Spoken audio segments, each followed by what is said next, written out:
So here's the thing, I'm really bad at watching shows weekly. At this point, I'm just not built that way. But I do love to just sit down and take huge bites out of shows. And for the most part, I've sat out of the last 2 seasons of Kamen Rider. I only watched about 5 episodes of Kamen Rider 01, and Saber, I didn't watch any. But ever since Kamen Rider Revice has been announced, I've been really curious from afar. And Kamen Rider Revice has just passed that 10 episode mark. So I wanted to jump in and check in and see how it's been doing. If you can't tell, I'm in a different room than I used to be in because I bought a house recently. I haven't even had time to think about looking at Kamen Rider Revice, and all of the conversations and information you usually find on something like Toku Twitter, I just haven't seen. So in the last week, I managed to carve out a little bit of time and watch the first 10 episodes of Kamen Rider Revice. So I can tell you my opinion of, do I think that this is a show that's worth watching? And fair warning, this is going to be light spoilers. I'm not going to go too heavy into any kind of plot details. Just general overview kind of stuff. But if you want to go into it fresh, don't watch this video. I appreciate you stopping by, but save it for another time. So Revice comes out the gate extremely strong, popping us in South America where a stamp that can make a pact with demons is discovered.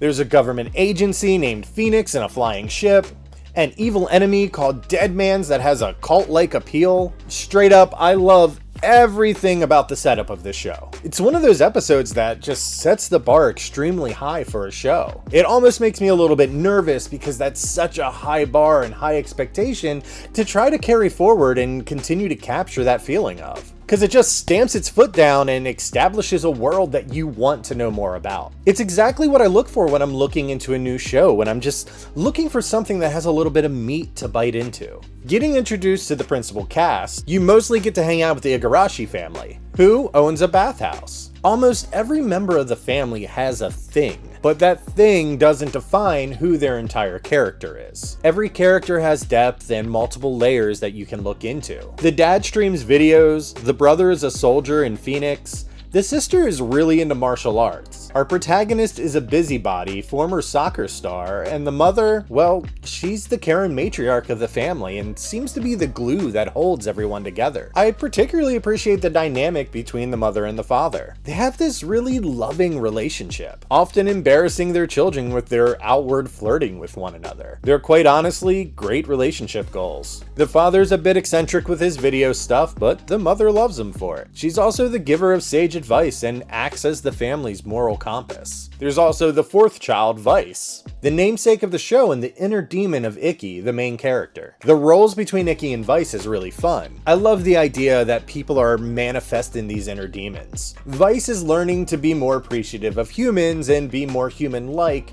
in order to guarantee a survival, because if Icky dies, Vice dies. I've seen a few people mention that they don't really like Vice because of his 4th wall breaking, but I've kind of developed this little bit of headcanon where I'm thinking, oh, well, Vice has been living inside of Icky for so long that he's kind of developed this audience relationship as kind of a coping mechanism so he doesn't feel alone all the time. The dynamic between the brothers Icky and Daishi is really interesting. Daishi kind of plays what would feel like a more normal hero from a tokusatsu show in, say, like the Showa era of tokusatsu, while Icky is more of a reluctant hero. He cares about his family and he doesn't want to see people get hurt, but he also doesn't want to join Phoenix and become a Kamen Rider, and he just wants to take care of the bathhouse and live the responsibilities that are up to his family. We haven't gotten like a deeper character motivation of why he's putting the bathhouse first, but I'm really hoping they kind of flesh that out a little bit as it goes. His reluctance really fits to kind of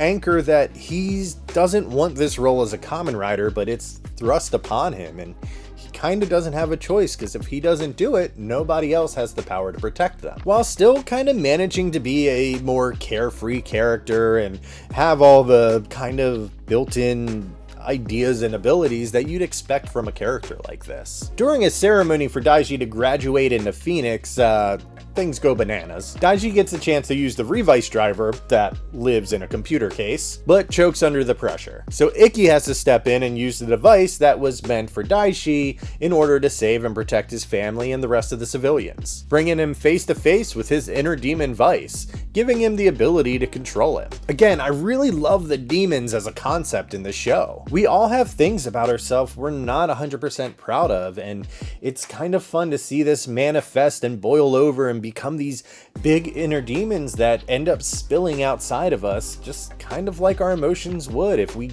let them go unchecked. It works really well as this like 2-layer storytelling device where you have this literal demon that's running around from your unchecked emotions. The little skeleton henchmen who act as like demons that weren't fully formed, and then something like Vice or the larger monsters acting as these bigger demons come manifest. All the technology comes from Phoenix with their captain and main scientist. The captain is your typical stoic, stern but respectable type, and that's kind of whatever, but the scientist guy, I absolutely love this freaking dude. He has this wiry Hunter S. Thompson type of presence, and he's the guy researching the demons in order to come up with the technology to fight them, pulling from various elements of Kamen Riders of the past. I particularly love this shot from the intro, where it just makes my mind go crazy wondering like what kind of research and development is going on behind the scenes. Or this one scene where he's holding up a Kamen Rider #1 action figure, doing a rider kick, leaving a lot of intrigue about his research and moral alignment. I do have to say I really hate the demons that pop out of people from like a design standpoint. It's all these really abstract representations of like an animal that represents the demon or whatever. I just think the top half looks ugly and not finished. The bottom halves are all these like solid colored legs, and it all just feels really lazy and ugly to me. I feel like these will be used less and less as the series goes on, so I won't make a big stink about it, but I definitely don't like it and prefer like any of the other monster designs that come out outside of the demons. The evil organization is really intriguing. I'm still 10 episodes in and I don't know anything about them, but the show has planted a lot of seeds that I'm really hoping will pay off in the end. They worship this thing. It looks and look, I don't know how to say it any other way. They refer to it with female pronouns, and I'm just gonna say it. It looks like a vagina.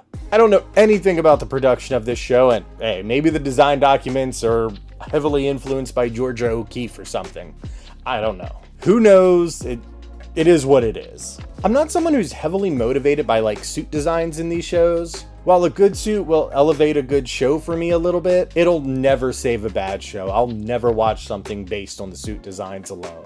But everybody loves to tell you the rundown of how they feel about a suit before it's even in the show, so here's a quick, simple rundown of my thoughts. Love it. Like it. Love it. Hate it with a capital H. Love it. And I haven't seen the episode it debuts in yet, but I really like Kamen Rider genre. So let's just say that's a love it too. Kamen Rider Revice has great pacing. I'm 10 episodes in and I haven't been bored yet. Some episodes focus away from the through plot and kind of make it like the B plot of the episode, but it's never entirely ignored in an episode. I really think this is what makes a tokusatsu series the most engaging. Having a story always continually moving forward, but never being afraid to take a breath and still show us something else. Episode 10 left off on the resolution of an arc, but the series has me invested in all these other little seeds that they've sprinkled out through the 10 episodes. So while this immediate issue has been resolved, it still has me waiting for the development of everything they've led me to see. And maybe this is a me thing, but in a lot of tokusatsu or like anime or any kind of series like that, by the time an arc resolves itself, I'm kind of emotionally exhausted. So when you hit that next episode and things have kind of chilled out and reset a little bit,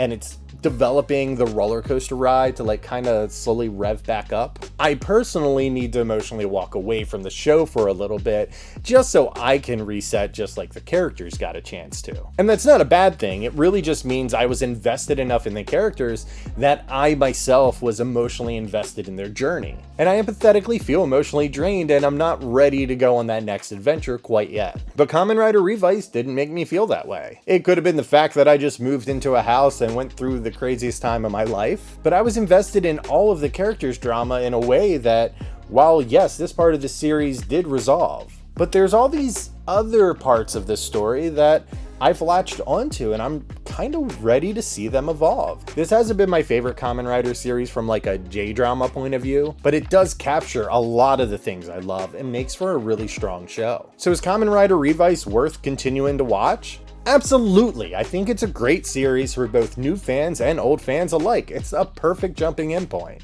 It has a lot of the elements that I think make a Kamen Rider show really great. It has a strong cast that you can identify and relate to, an interesting and nuanced world that just begs you to ask more questions about it and explore. Morally great characters, relationship goal parents, villains with fun personalities, alluring character drama, and if that wasn't enough for you, it has a cult worshiping a vagina god. Thanks for watching. Let me know what you think about Kamen Rider Revice so far and if you're gonna keep up with the series. I'm High C, and I hope you keep watching.